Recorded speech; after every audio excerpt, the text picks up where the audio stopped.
तांदळाचे पापड किंवा इतर कोणतेही पापड करणं सोपं असतं, परंतु नागेलीचे पापड करताना पीठ तयार करण्यापासूनच्या सर्व टिप्स माहीत असणं खूप गरजेचं असतं। त्यामुळे आज आपण परफेक्ट रंगावर नागेलीचे पळी पापड कसे तयार करायचे ते पाहणार आहोत। त्यासाठी अगदी नागेली भिजत घालण्यापासून ते पापड तळेपर्यंतची सविस्तर स्टेप बाय स्टेप आपण ही रेसिपी पाहणार आहोत। त्यामुळे रेसिपीला आत्ताच लाईक करा आणि व्हिडिओ शेवटपर्यंत नक्कीच पहा। अगदी छान कुरकुरीत क्रिस्पी असे हे नागेलीचे पळी पापड आज आपले बनवून तयार झालेले आहे। हाय, मी कविता, मी तुमच्यासाठी घेऊन येत असते दररोज दुपारी 12 वाजता हमखास यशस्वी होणाऱ्या, त्याचबरोबर परफेक्ट रेसिपी, अचूक साहित्य प्रमाण, सविस्तर कृती आणि भरपूर टिप्स।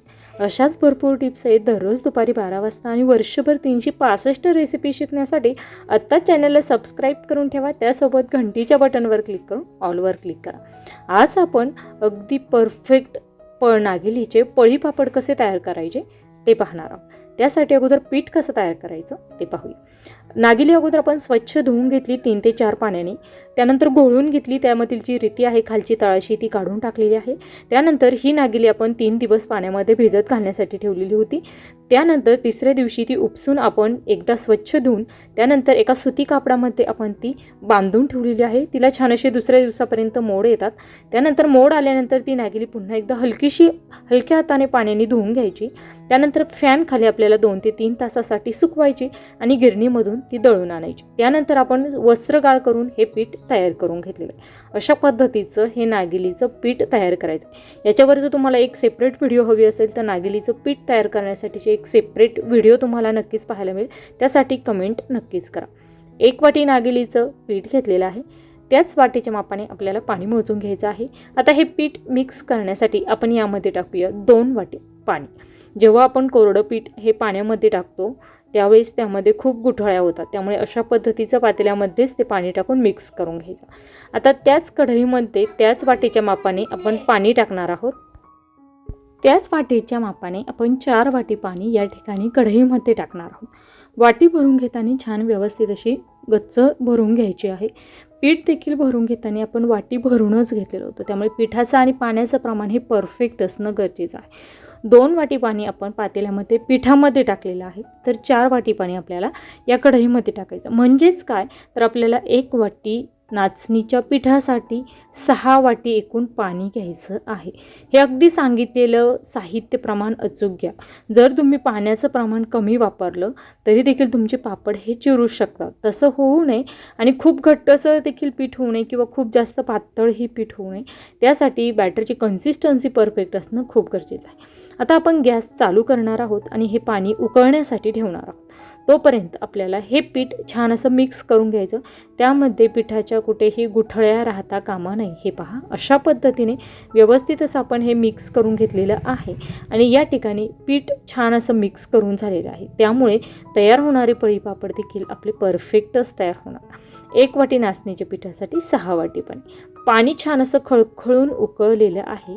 या स्टेजला आपण गॅस कमी करणार आहोत। त्यामध्ये आपल्याला 1 चमचा जिरं, पांढरे तीळ, पापड खार आणि मीठ या 4 जिन्नस यामध्ये टाकायच्या आहेत। आता या ठिकाणी पापड खारचं आणि मिठाचं प्रमाण मात्र तुम्हाला परफेक्ट घ्यायचं आहे। तुम्ही पाहू शकता अर्धा चमचा भरून एवढा आपण पापड खार घेतलेला आहे, कारण वाळवण्याचे पदार्थ म्हटले की ते वाळल्यानंतर थोडासा खारटपणा येतो, त्यामुळे मीठ वापरताना अगोदरच आपल्याला बेताचं वापरायचं, खूप जास्त मिठाचा वापर करायचा नाही, कारण पापड खारमध्ये देखील मीठ हे असतंच त्यामुळे। आणि तुम्ही पाहू शकता अर्धा चमचा भरून अगोदर आपण अर्धा चमचा मीठ टाकलं होतं आणि पाव चमचा पापड खार टाकला होता।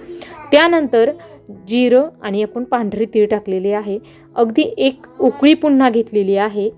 आता पीठ कढईमध्ये टाकण्या अगोदर पुन्हा एकदा व्यवस्थित चमच्याने मिक्स करून घ्यायचं आणि एका हाताने आपल्याला पीठ टाकायचं तर दुसऱ्या हाताने चमच्याने आपल्याला हे पीठ हलवत राहायचं।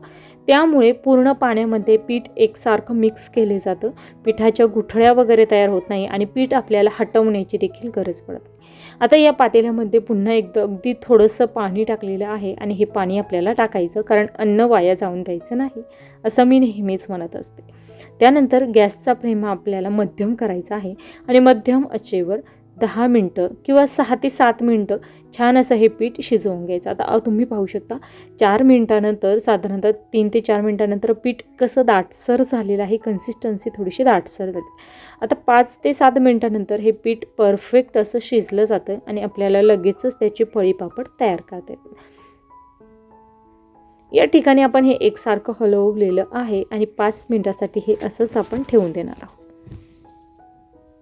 तोपर्यंत तुम्ही जर अजून चॅनलला सबस्क्राईब केलं नसेल तर सबस्क्राईब करून ठेवा. सबस्क्राईब बटन हे या व्हिडिओच्या खाली कविताज किचन हे चॅनलच्या नावासमोर सबस्क्राईब बटन आहे, त्यावर क्लिक करून घंटीच्या बटनवर ऑल क्लिक करून ऑलवर क्लिक करा, जेणेकरून दररोज दुपारी 12 वाजता येणाऱ्या प्रत्येक रेसिपीचे नोटिफिकेशन येईल.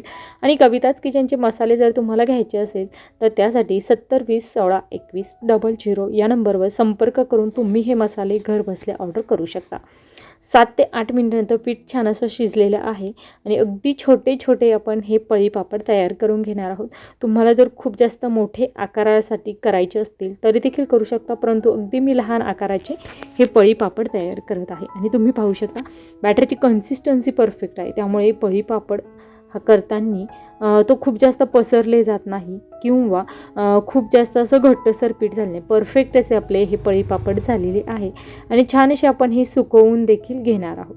अगदी आपण हे 1 ते 1.5 दिवसामध्ये छान व्यवस्थित असे सुकवल्यानंतर हे पळी पापड आपले कशा पद्धतीचे तयार झालेले आहे हे मी तुम्हाला पुढे व्हिडिओमध्ये दाखवणारच आहे. त्याचबरोबर या रेसिपीच्या शेवटी तुम्हाला तांदूळाचं पीठ न करतासुद्धा तांदळाचे पापड कसे तयार करायचे हे मी तुम्हाला त्याची रेसिपी या व्हिडिओच्या शेवटी देणार आहे. त्याचबरोबर इतर रेसिपी देखील या व्हिडिओच्या शेवटी देणार आहे, त्या पापडांशी रिलेटेड असणार आहे. त्यामुळे तुम्हाला त्या रेसिपी पाहायच्या असतील तर त्या व्हिडिओच्या एंड स्क्रीनला तुम्ही त्या चेक करू शकता.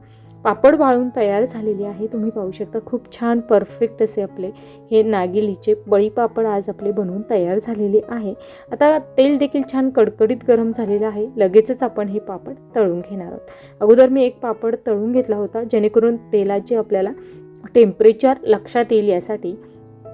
त्यानंतर आपण राहिलेले सर्व पापड तळून घेणार आहोत. अगदी रेसिपी आवडल्यास लाईक करा, जास्तीत जास्त शेअर करा आणि चॅनलला सबस्क्राईब करा.